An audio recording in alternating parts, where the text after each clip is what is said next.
The diner was half empty that cold Tuesday morning, the kind of morning where the frost clung to the windows like forgotten dreams.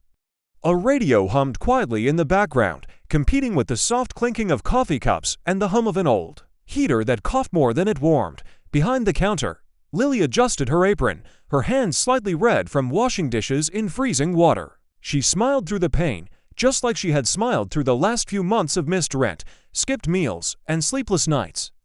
She was 24, with hopeful eyes that hadn't yet dimmed though life had tried. The job at Benny's diner wasn't much, but it was honest work.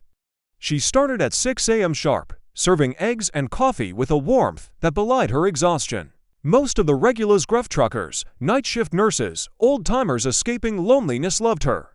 She always remembered how they liked their toast, who had arthritis in which knee, and who had lost someone they still couldn't talk about. But that morning, something happened. A boy walked in. Thin as a whisper, no more than 8 years old, with torn sneakers and a hoodie far too thin for the icy weather. His cheeks were red, his eyes downcast, and his hands trembling as he stood just inside the door, as if debating whether to run back into the cold or take a chance inside. Lily noticed him immediately. She always did those who didn't belong, those on the edges of life. He shuffled to the counter and sat on the farthest stool, like he didn't want to bother anyone. The place fell quiet for a moment. Old men glanced, looked away. A waitress named Marla rolled her eyes. Lily approached gently. Hey there, sweetheart, she said, her voice softer than fresh snow. You okay? The boy nodded, eyes glued to the counter. Just cold. You hungry? Another nod, slower this time, then a whisper, don't have any money. Lily hesitated. She glanced at the manager's office. Mr. Griggs was a bitter man with a red face and a heart made of ledger books. He had once yelled at her for giving an extra piece of toast to a homeless man. I'll be right back, she said.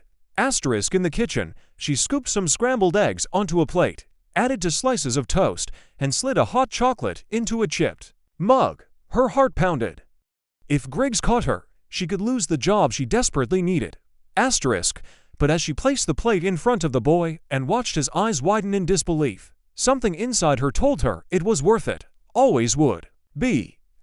He ate like someone who hadn't seen a real meal in days. She kept refilling his chocolate, throwing in a few marshmallows when no one was looking. She didn't notice the man in the corner booth. He had come in quietly, dressed in jeans and a flannel, a ball cap pulled low over his brow. To anyone else, he looked like a traveling salesman or maybe a construction foreman. But his eyes missed nothing. He watched the boy. Watched Lily. The child finished the meal, murmured a quiet thank you, and slipped out the door before anyone could ask questions. Lily's heart sank, wishing she could do more. Griggs appeared at her side moments later. What the hell was that? He snapped, jabbing a fat finger toward the door. You think this is a charity?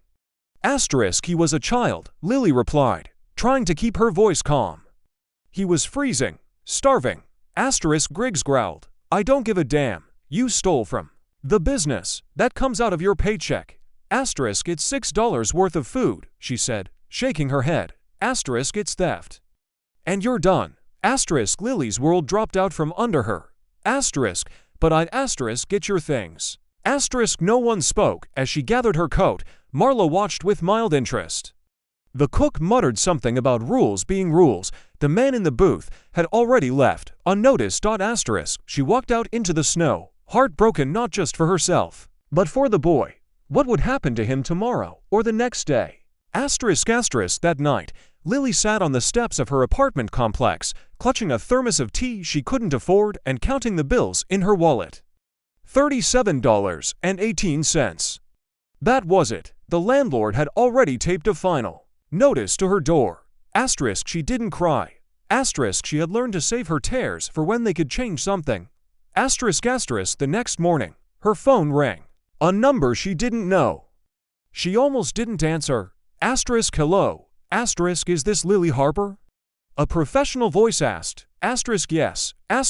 This is Margaret Pierce, personal assistant to Mr. Nathaniel Cole. He'd like to speak with you.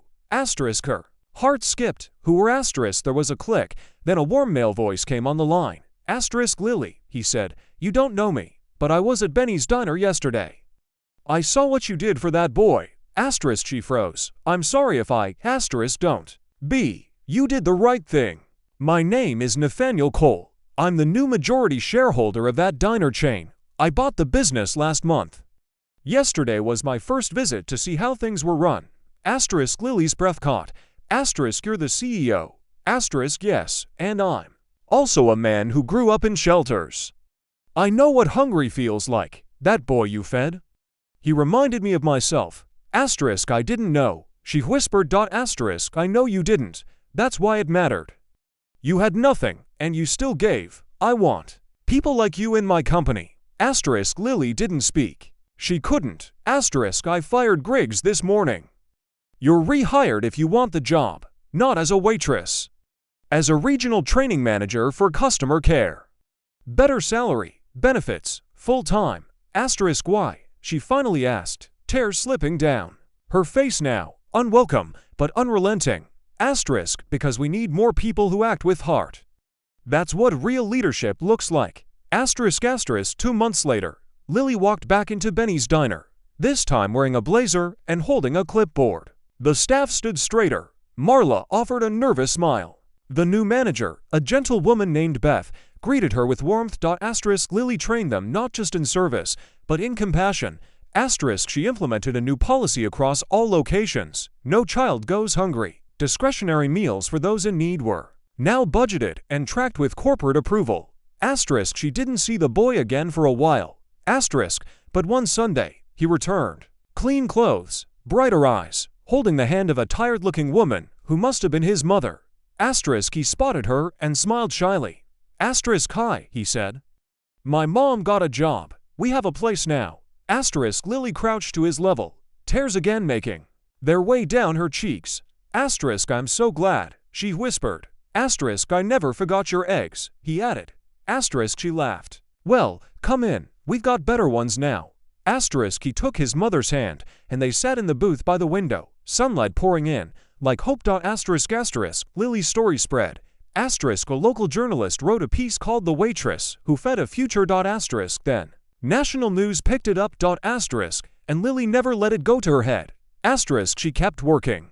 Kept showing up for people. Asterisk not because the cameras were watching. Asterisk, but because someone always was. Asterisk behind every plate of food, every act of kindness, is a choice.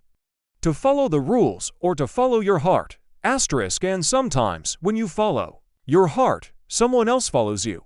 Asterisk someone who has the power to change everything. Asterisk just like Lily did. Asterisk.